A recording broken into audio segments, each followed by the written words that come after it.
کہ شیطان انسان بن کر اس کے کمرے میں آئے، خانقاہ میں آئے، کہا بھائی برسیسا تمہاری عبادت کے ڈنکے سن کے آیا ہوں، میں تمہارا شاگرد بننا چاہتا ہوں۔ اس نے کہا کہ یہاں تو ہزاروں شاگرد، اب میری خانقاہ میں جگہ نہیں ہے کسی کو کہ میں داخلہ دوں، ایڈمیشن دوں، میرے پاس جگہ نہیں ہے۔ اس نے کہا آپ ہم پہ رحم کریں۔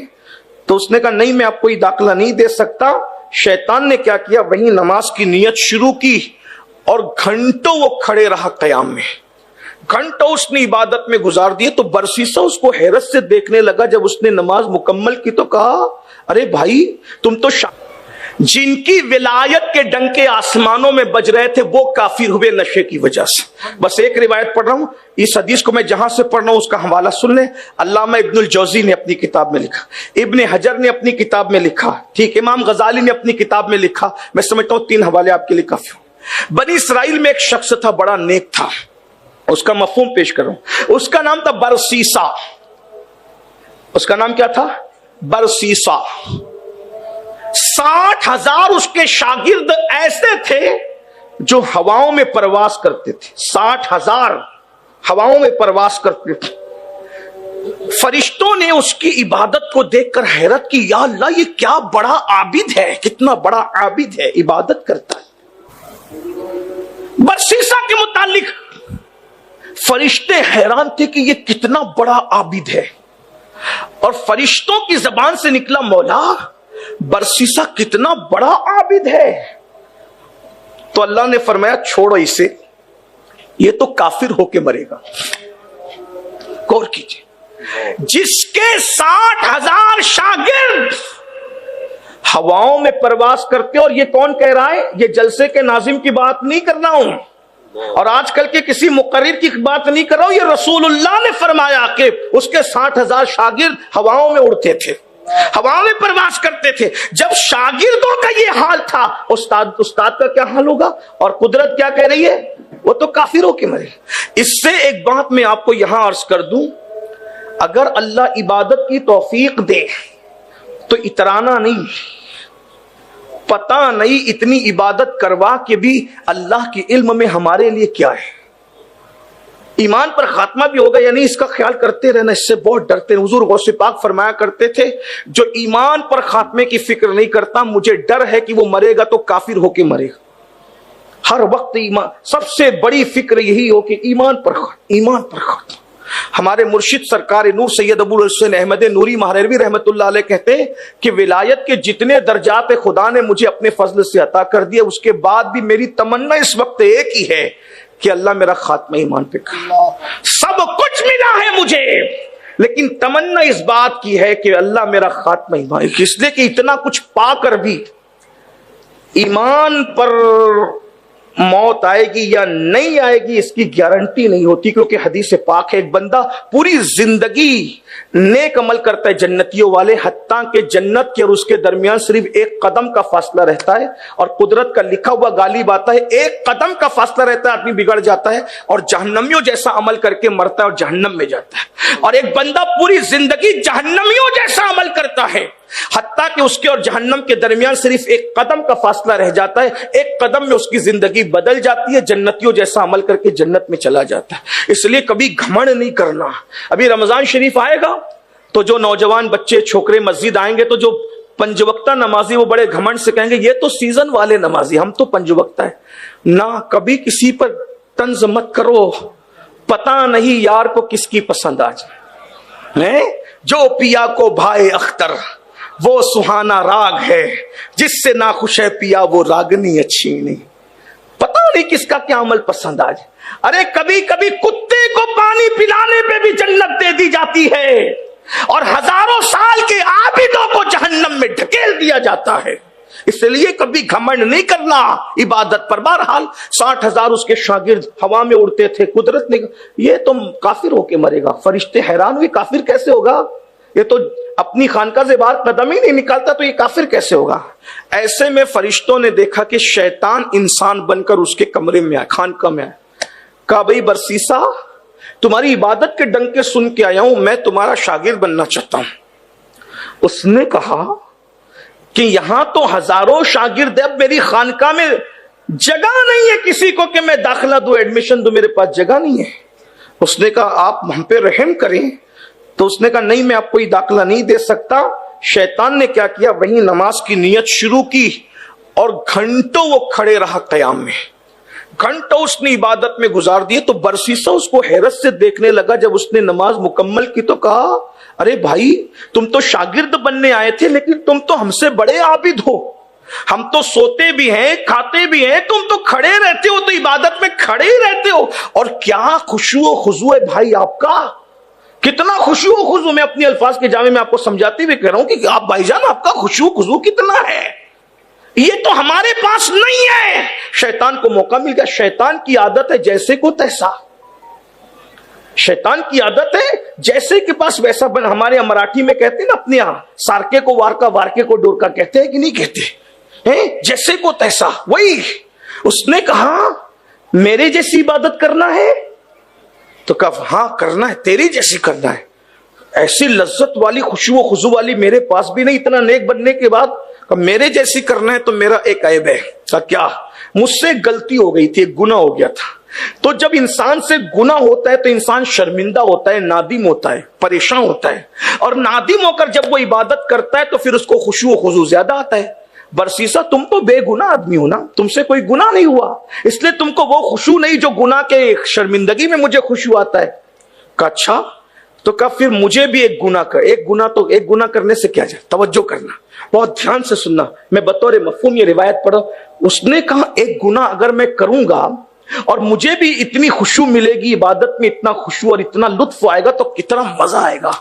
اور ایک گناہ کیا بگاڑے گا آدمی، ایک گناہ کیا بگاڑے گا آدمی کا، ایک گناہ کیا بگاڑے گا آدمی اتنا بڑا، جس کی ولایت کے ظاہری ڈنکے آسمانوں میں بج رہے ہیں، وہ کہہ رہے ایک گناہ کیا۔ لیکن یاد رکھنا، بہت بڑے مفکر نے کہا تھا چھوٹے گناہ سے بھی بچو، چھوٹے گناہ کو چھوٹا سمجھ کے مت کرنا، کبھی کبھی چھوٹے گناہ پوری بستی کو تباہ اور برباد کر دیتے ہیں۔ کسی کہنے والے نے کہا تھا پہاڑوں سے ٹھوکر نہیں لگتی، اگر ٹھوکر لگتی ہے تو چھوٹے پتھروں سے لگتی۔ یہ جملہ میں نے اکثر اپنے قائد، اپنے امیر حضور امیر سنی دعوت اسلامی سے سنا، کیا بات کہ پہاڑوں سے ٹھوکر نہیں لگتی، چھوٹے چھوٹے پتھروں سے ٹھوکر لگتی ہے۔ تو چھوٹے گناہ بہت برباد کرتے، اور چھوٹے گناہ کو جس نے چھوٹا سمجھ کے کیا وہی برباد ہوا، ورنہ کوئی گناہ چھوٹا نہیں ہے۔ کس پہ پکڑ ہوگی، ہے کوئی بات، وقت ہوتا تو عرض کرتا، لیکن میں بات سمیٹتے ہوئے عرض کر دوں۔ اس نے کہا میں نے بھی گناہ کرنا ہے، تو شیطان نے کہا چلو پھر کرو۔ کہا کیا کرنا ہے؟ کہا کسی کو قتل کرو، مرڈر کر دو کسی کا۔ کہا نہیں یہ بہت بڑا ہے، یہ نہیں کرنا۔ کہا پھر کسی کے ساتھ زنا کرو۔ کہا یہ تو اور بڑا پاپ ہے، یہ بھی نہیں کرنا۔ کہا پھر ایک کام کرو، شراب پی لو۔ کہاں ایک کٹورا شراب پینے میں جاتا کیا ہے؟ تو کہا شراب ملے گی کہاں؟ بولے یہاں نہیں ملے گی، یہ تو تیری خانقاہ ہے، بہت عبادت کا ماحول ہے، یہاں پوتر ماحول، پاکیزہ ماحول ہے۔ کہا پھر کہا شراب لینے تمہیں جانا پڑے گا۔ کہا شہر میں جائیں گے تو عزت جائے گی، تو کہا جنگل میں انتظام کروا دیں گے۔ برسیسا کو چپکے سے اکیلے نکلوایا، جو لوگوں سے ملاقات کرنے خانقاہ سے نہیں نکلتا تھا، آج وہ شراب خریدنے خانقاہ سے باہر جا رہا ہے۔ یہ شیطان کا فریب۔ ان الشیطان للانسان عدو مبین۔ غور کیجئے، جس کو چھوٹا گناہ سمجھ کے جا رہا تھا، پھر کیا ہوا؟ جنگل میں پہنچا، شیطان نے وہاں ایک اور خوبصورت عورت کو شیطان نے شراب بیچنے بٹھا دی۔ وہ تو جو چاہے کرے، بدماش ہے نا۔ پھر اس نے جب وہاں پہنچا تو دیکھا اتنی خوبصورت عورت اس نے کبھی نہیں دیکھا تھا۔ عورت سے شراب لی اور پیا، نشے میں دھت ہو گیا، تو اس عورت کے ساتھ زنا میں مبتلا ہو۔ شیطان نے اس کے شوہر کو بتایا دیکھو تمہاری بیوی کیا کر رہی ہے۔ اس کا شوہر آیا، اس نے اپنی عزت بچانے کے لیے اس کو قتل کر دیا۔ جس نے گناہ کو، قتل کو اور زنا کو برا کہہ رہا تھا، نشے میں مبتلا ہو کے وہ سب کچھ کیا، قتل بھی کیا، زنا بھی کیا۔ شیطان نے جا کے بادشاہ کو بولا کہ بادشاہ سلامت، برسیسا کیسا ہے؟ کہا وہ تو آبرو ہے ہمارے ملک کی۔ کہا چلو ذرا دیکھو کیا کر رہا ہے۔ لا کر کے کھڑا کیا، رنگے ہاتھوں پکڑا دیا۔ قتل پڑا ہوا تھا، زنا کے آثار تھے اور شراب کے بھی آثار تھے۔ قاضی کو بلایا گیا، قاضی صاحب سے کہا گیا قاضی صاحب یہ بتائیے، اس پاپی جس نے ولایت کا چولا پہن کے لوگوں کو دھوکہ دیا، وہ شرابی بھی ہے، زانی بھی ہے، قاتل بھی ہے، کیا سزا دیں؟ تو کہا پہلے اس کو کوڑے مارو۔ کوڑے مارو تو یہ شراب کی سزا، کیونکہ کمارا ہے نا۔ پھر کہا کہ قتل اور زنا کے جرم میں اب اس کو قتل کرو.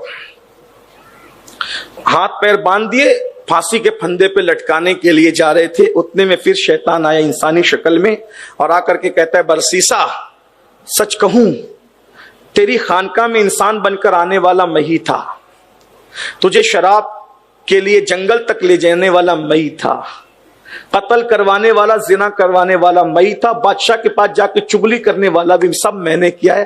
اب تو قتل ہونے جا رہا ہے, بول بدنام ہو کے قتل ہوگا تو. رہتی دنیا تک لوگ کہیں گے کہ برسیزہ پاپی تھا پاپی تھا. ایک کام کر, میں تجھے موت سے بچا سکتا ہوں, نکل. پھر کیا ہوگا, پھر توبہ کرنا. توبہ کرنے کے بعد پہلے جتنا متقی کا تھا اس سے بڑھ کے متقی بننا.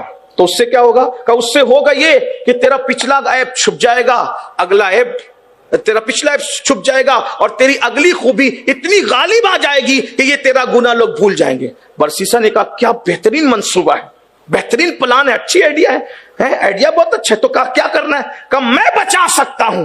کہا کیسے, کہا ایک بار مجھے سجدہ کر, مجھے سجدہ کر, میں تجھے بچا لوں گا. توبہ کرنا, پھر پہلے سے بڑھ کے نیک بننا. ولایت کے ولایت قائم رہے گی, نیکی کے ڈنکے ہی بجیں گے. توبہ تو کا دروازہ تو کھلا ہی ہوا ہے.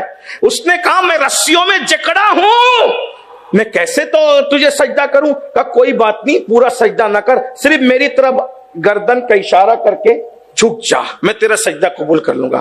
اس نے بچنے کے لیے سجدہ کیا, ہنستے ہوئے کہتا ہے اب تک تو تجھے صرف فاسق کو فاجر بنایا تھا, جا اب تجھے کافر بنا کے تیرا ایمان بھی چھین لیا, اب میں دنیا سے جا رہا ہوں. فسق و فجور میں مرتا تو مغفرت کی امید تھی, لیکن اب تو کافر ہو کے مر رہا ہے. بزرگوں نے فرمایا دیکھو نشہ انسان کو بھی اتنے بڑے اللہ والے کہلانے والے کو کفر تک لے گیا. میرے بھائیوں نشے سے نکلو, اللہ ہمیں توبہ کی توفیق دے. آئیے اللہ کی بارگاہ میں توبہ کر لو, صدق دل سے توبہ کر لو. اللہ تعالیٰ مجھے آپ سب کو سچی توبہ کی توفیق عطا فرمائے. گفتگو کے درمیان کوئی غلطی ہو تو اللہ معاف فرمائے. میں آپ سے گزارش کرتا ہوں, دیکھو نیک بننے کے لیے نیکیوں کا ماحول کریٹ کرنا ضروری ہے, نیکوں کے ماحول سے جڑنا ضروری ہے. اگر آپ سنی دعوت اسلامی کے قریب آتے ہیں, تحریک سے جڑتے ہیں, ممرہ کی ہماری یہ برانچ اتنی محنت کر رہی ہے ماشاءاللہ, اور ممبئی کی سرزمین پہ اتنا خوبصورت کام ہو رہا ہے. اگر آپ بھی سنی دعوت اسلامی سے جڑ جائیں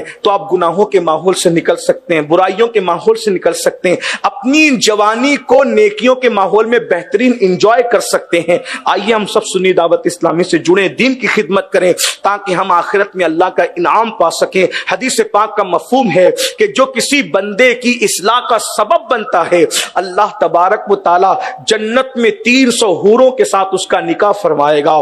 70 سال تک غار میں بیٹھ کر عبادت کرنا ایک جگہ اور دین کی خدمت چند لمحے کرنا ایک جگہ, اس کا بڑا اجر ہے, اس کا بڑا انعام ہے. آئیے اس طرف رخ کرتے ہیں اور اللہ پاک کی بارگاہ میں دعا کرتے ہیں اللہ ہمیں ہر قسم کے نشہ سے بچائے اور اللہ ہمیں نشہ عشق رسول عطا فرما دے. اقبال نے کہا تھا ہو نہ یہ پھول تو بلبل کا ترنم بھی نہ ہو, چمن دہر میں کلیوں کا تبسم بھی نہ ہو نہ ساقی تو پھر میں بھی نہ ہو, خم بھی نہ ہو, خیمہ افلاق کا استادہ اسی نام سے ہے, بزم ہستی تپش آمادہ اسی نام سے ہے, قوت عشق سے ہر پست کو بالا کر دے, دہر میں اسم محمد سے اجالا کر دے, کی محمد سے وفا تو نے تو ہم تیرے ہیں, یہ جہاں چیز ہے کیا لوح و قلم تیرے ہیں.